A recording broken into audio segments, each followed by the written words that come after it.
Sports news के प्रायोजक है फोटोमैन। हमारे यहाँ सिनेमेटिक फोटोग्राफी वीडियोग्राफी के लिए संपर्क करें।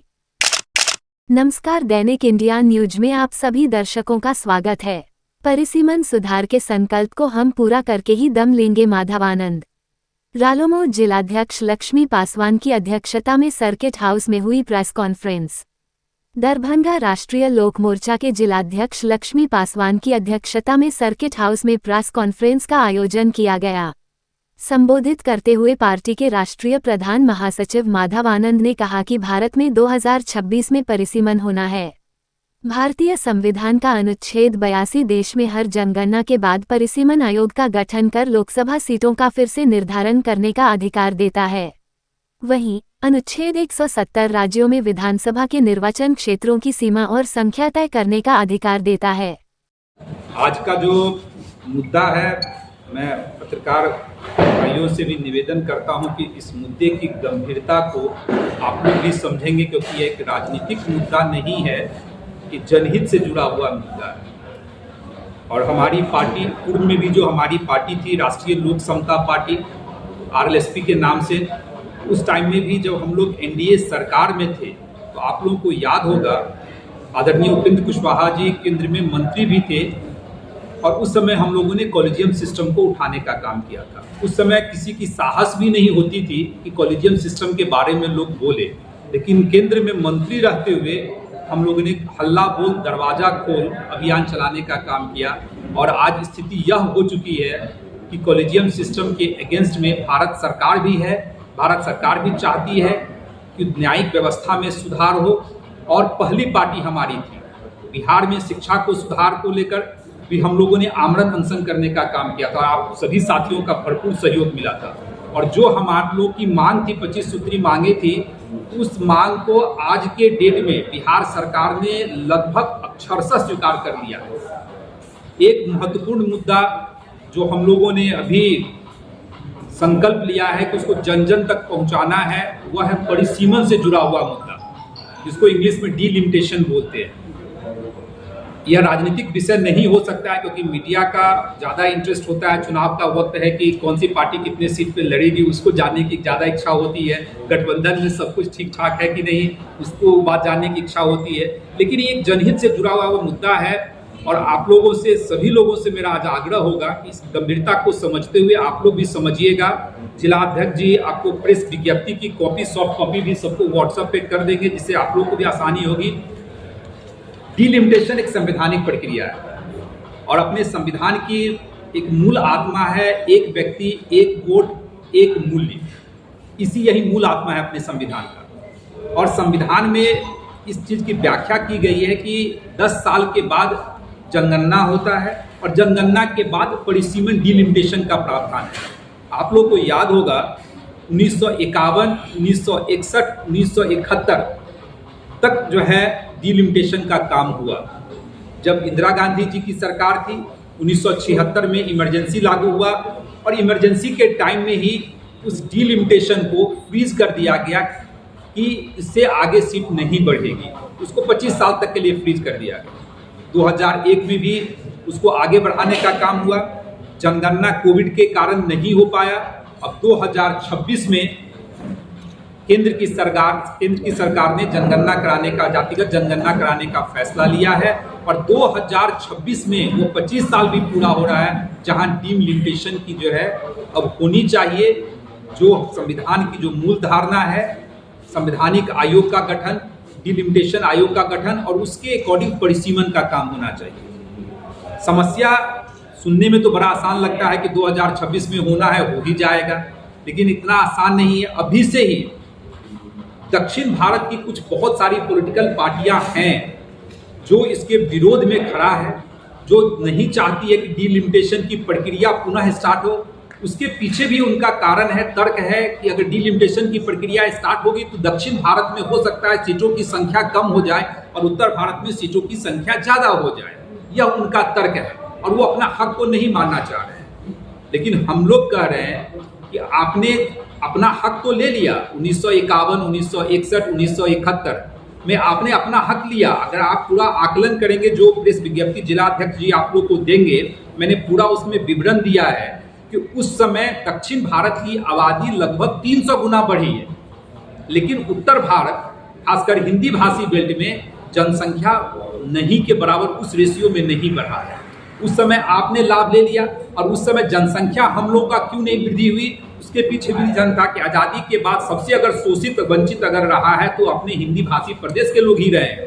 उस समय इतना अवेयरनेस भी नहीं था, महामारी का प्रकोप था, प्लेग था, बहुत सारे इश्यूज ऐसे थे जिसके कारण हम लोग की जनसंख्या नहीं बढ़ी और उनकी जनसंख्या 200-300 गुना बढ़ा। आपने उसका फायदा लेके आपकी सीटों की संख्या बढ़ गई। अब हमारा जो हक है, अब हम लोग भी जागरूक हो गए हैं। अब बिहार में भी जो अभी जनगणना हुआ, आपने पढ़ा होगा कि यहाँ भी प्रजनन दर की क्षमता धीरे धीरे कम हो रही है। खासकर महिलाएं जो इंटरमीडिएट पास है, ग्रेजुएट है, वहाँ प्रजनन दर कम है। तो हम लोगों ने भी जनसंख्या पे कंट्रोल किया, लेकिन जो जनसंख्या बढ़ी हुई है उसके आधार पे परिसीमन तो होना ही चाहिए, क्योंकि हमारी हकमारी मारी जा रही है। अब एक अनुमान के तहत आप खुद अनुमान लगा सकते हैं कि अगर अपने उत्तर भारत में या जो हिंदी भाषी बेल्ट है वहाँ एक लोकसभा में 31 लाख मतदाता होता है, एक आइडिया में दे रहा हूँ, और साउथ में एक लोकसभा में 21 लाख मतदाता होता है, यानी 31 लाख पे एक सांसद, वहाँ 21 लाख पे एक सांसद है। अब उसका विकास से सीधा संबंध है। अगर एक सांसद का निधि कोष अगर 5 करोड़ होता है तो 31 लाख व्यक्ति के लिए होता है, और अगर वहाँ 21 लाख लोगों के लिए होता है, हमारी हकमारी मारी गई। एक छोटा सा मैं एग्जाम्पल दे रहा हूँ, उसका तो विकास के बहुत सारे इम्पैक्ट इस पे आएंगे। तो इस तरह सीटों की संख्या, अगर सीटों की संख्या और जो हम लोग की जनसंख्या उसको अगर देखा जाए तो आज बिहार की सीट लोकसभा में 80 सीट से ज़्यादा होनी चाहिए। 60 तो मिनिमम है। अगर जनसंख्या का करेंगे, अगर 10 लाख पे फिक्स करते हैं या 12 लाख पे फिक्स करते हैं या 15 लाख पे करते हैं, हर जगह का एक ही पैमाना रखते हैं, तो उस कंडीशन में 60 प्लस हम लोग की लोकसभा की सीट हो जाएगी। उसी तरह संविधान में प्रावधान है, विधानसभा का भी प्रावधान है। विधानसभा सीटों की संख्या लगभग 1.5 गुनी बढ़ जाएगी। तो हमारी हक मारी जा रही है, उनको हक मिल चुका है।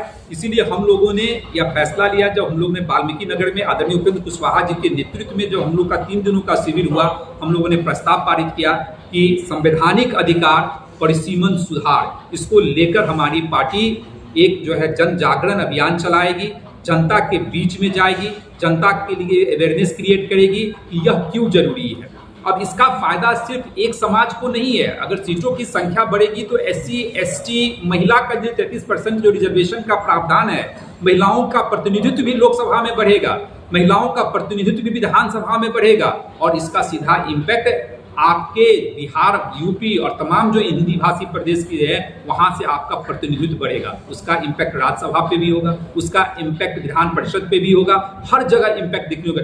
विकास की गति तेजी से बढ़ेगी। अब छोटे छोटे राज्यों की कल्पना क्यों की गई थी? इसलिए कल्पना की गई थी कि छोटे राज्य रहेंगे तो वहाँ विकास ज़्यादा होगा। अगर आप 21 लाख पे एक सांसद देते हैं और 21 लाख पे एक सांसद देते हैं तो स्वाभाविक है उतना जो विकास होना चाहिए हम लोग के क्षेत्र में नहीं हो पाता है। तो यही कारण है कि हम लोग इसको जन जागरण के रूप में, एक जागृति के रूप में हम लोग इस मुद्दे के लिए आप लोगों के समक्ष आए हैं। जिला अध्यक्ष जी आप लोग को कॉपी भी देंगे, उस कॉपी का पूरा अध्ययन कीजिएगा। आपको एक एक विश्लेषण मैंने किया है, आंकड़ों के साथ किया है, कि तथ्य के साथ किया है, जिससे आप लोग भी संतुष्ट हो जाए और आप लोगों से आग्रह होगा कि उसको आगे बढ़ाने का जैसे आप लोग काम करेंगे। और निश्चित रूप से जब आप लोग का सपोर्ट रहेगा तो एक यह नेशनल इश्यूज बनेगा। और मुझे पूरा उम्मीद है कि हम लोग NDA सरकार में है, केंद्र में भी हैं, बिहार में भी हैं, और 2026 में परिसीमन होना है। केंद्र सरकार भी हम लोग की बात को सुनेगी और बिहार और हिंदी भाषी बेल्ट के लोगों को ध्यान में रखते हुए परिसीमन का काम पूरा होगा। हम साउथ के विरोध में नहीं हैं कि साउथ की सीटें कम कर दी जाए, लेकिन जो मेरा हक है वो हम लोग का हक मिलना चाहिए। और उसी हक के तहत हम लोग सरकार से और संविधान में जो प्रावधान है उसके तहत हम लोग अपने अधिकार को मानने के लिए आए हैं। और इसी के तहत हम लोगों ने 2 कार्यक्रम करने का भी फैसला किया है। एक 25 मई को हम लोगों ने कार्यक्रम रोहतास में, विक्रमगंज में महारैली, इसी नाम से संवैधानिक अधिकार परिसीमन सुधार महारैली जो है रोहतास विक्रमगंज में, और 8 मई को हम लोग मुजफ्फरपुर में, 8 जून को मुजफ्फरपुर में भी करने का निर्णय हम लोगों ने, हमारी पार्टी ने लिया है। वहीं मीडिया को संबोधित करते हुए पार्टी के प्रदेश उपाध्यक्ष सह जिला प्रभारी अनंत कुशवाहा ने कहा कि परिसीमन नहीं होने के कारण हम पिछले 50 वर्षों से अपने इस अधिकार से वंचित हैं। आज की यह प्रेस वार्ता माननीय प्रधान महासचिव माधव आनंद जी के द्वारा विस्तार से बताया गया कि हम लोग का यह कार्यक्रम जो 8 जून को मुजफ्फरपुर के कलम मैदान में जो कार्यक्रम है, संवैधानिक अधिकार परिसीमन में सुधार, उसको लेकर के जनता के बीच हम लोग जा रहे हैं, जन जागरण अभियान चला रहे हैं। जो बिहार के साथ जो हकमारी हो रही है, जो इसको हक हिस्सा मिलना चाहिए वो नहीं मिल रहा है। यहाँ कम से कम मिनिमम 60 लोकसभा की सीट होनी चाहिए। अगर परिसीमन होता है यहाँ 60 लोकसभा का सीट बनेगा, इसलिए हम लोग चाहते हैं, भारत सरकार से मांग कर रहे हैं कि परिसीमन हो और जो हमारा हक है वो मिले, जिससे कि बिहार का विकास हो सके। पत्रकारों को संबोधित करते हुए पार्टी के प्रदेश महासचिव रामशंकर हरि उर्फ डॉक्टर सौरभ ने बताया कि आगामी 25 मई को रोहतास जिले के विक्रमगंज और 8 जून को मुजफ्फरपुर में राष्ट्रीय लोक मोर्चा की ओर से संवैधानिक अधिकार परिसीमन सुधार महारैली का आयोजन किया गया है। मोर्चा की ओर से आप सभी यहाँ उपस्थित हुए इसके लिए हार्दिक शुभकामनाएं। साथ ही हम सभी जो आज बैठे हैं इस प्रेस वार्ता में, उसमें सिर्फ मुख्य उद्देश्य ये है कि जो हमारे साथ या हमारे राज्य के साथ या जो भी हिंदी बेल्ट के प्रदेश हैं उनके साथ जो हकमारी हो रहा है उसमें सुधार के, जैसे परसीमन सुधार अगर होती है तो उससे क्या होगा, डेवलपमेंट और तेज़ी से होगा, चाहे वो कोई भी स्टेट है।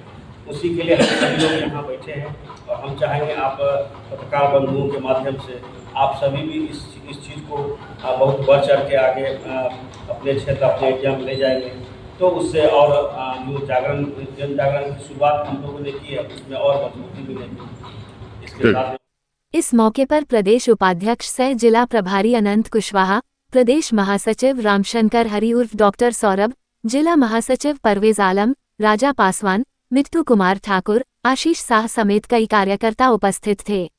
अब हमें दीजिए इजाजत, फिर मिलते हैं अगली खबरों के साथ। चैनल को लाइक शेयर सब्सक्राइब करना ना भूले। धन्यवाद। देखते रहे दैनिक इंडिया न्यूज।